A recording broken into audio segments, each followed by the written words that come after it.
Cristina, tú eres doctora en historia, eres también maestra de la Facultad de Filosofía y Letras, y en Sí, la facultad justamente das un curso sobre el movimiento estudiantil del 68, además de que tú participaste en ese movimiento. Entonces, queremos preguntarte sobre la parte de los medios de comunicación en el movimiento estudiantil. ¿Cómo fue tratado el movimiento en los medios en ese momento?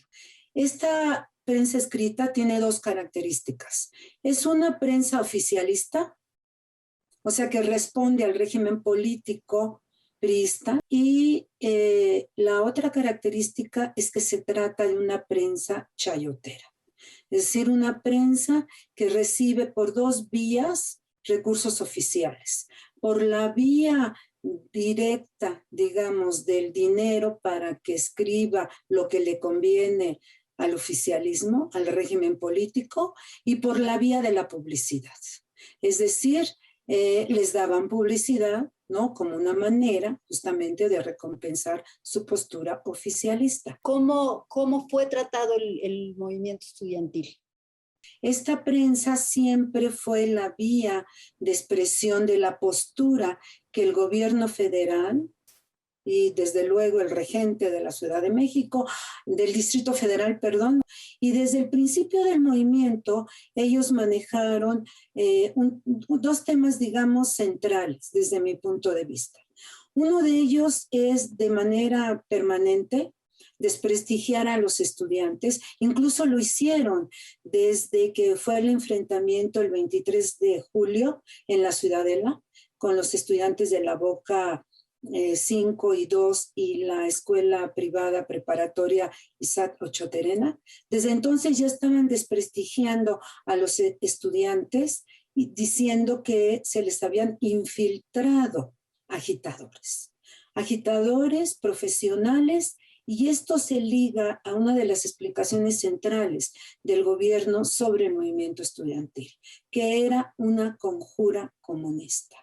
Hay que aclararle también a las personas que nos están viendo que en esa época pues todavía estamos viviendo la Guerra Fría, que se estableció después de la Segunda Guerra Mundial, cuando el mundo estaba dividido en dos bloques.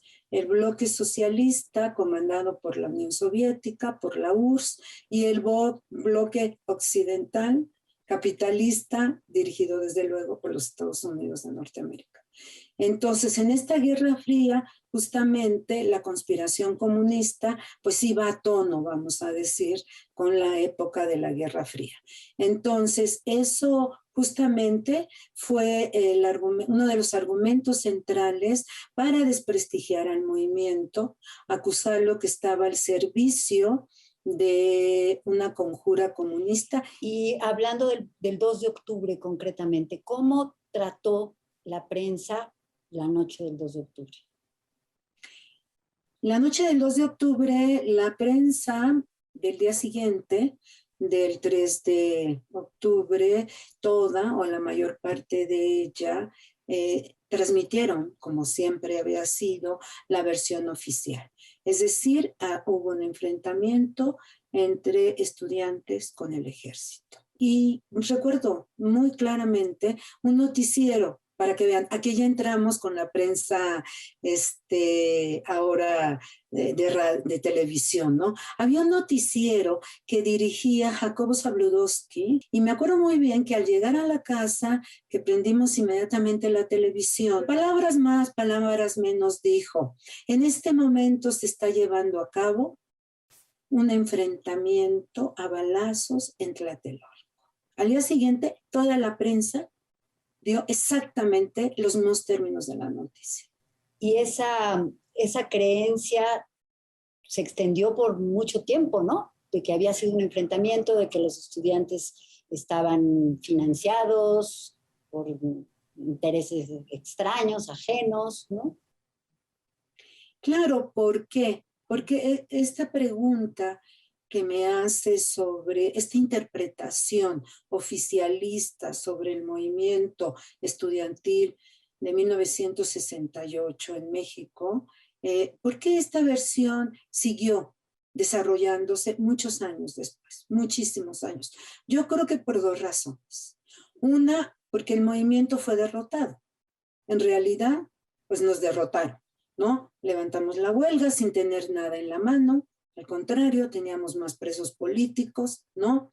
Se disolvió el Consejo Nacional de Huelga, los comités de huelga se transformaron afortunadamente en comités de lucha que siguieron trabajando por la libertad de los presos políticos, que era nuestra demanda central en el año de 69 y de 70, pero como el movimiento fue derrotado por esa masacre y no tuvimos la capacidad de remontarlo, era dificilísimo, ¿no? Una masacre de esta naturaleza no se dio en ninguna parte del mundo, y eso que se dieron en más de 60 países movimientos de esta naturaleza, pues nos derrotaron.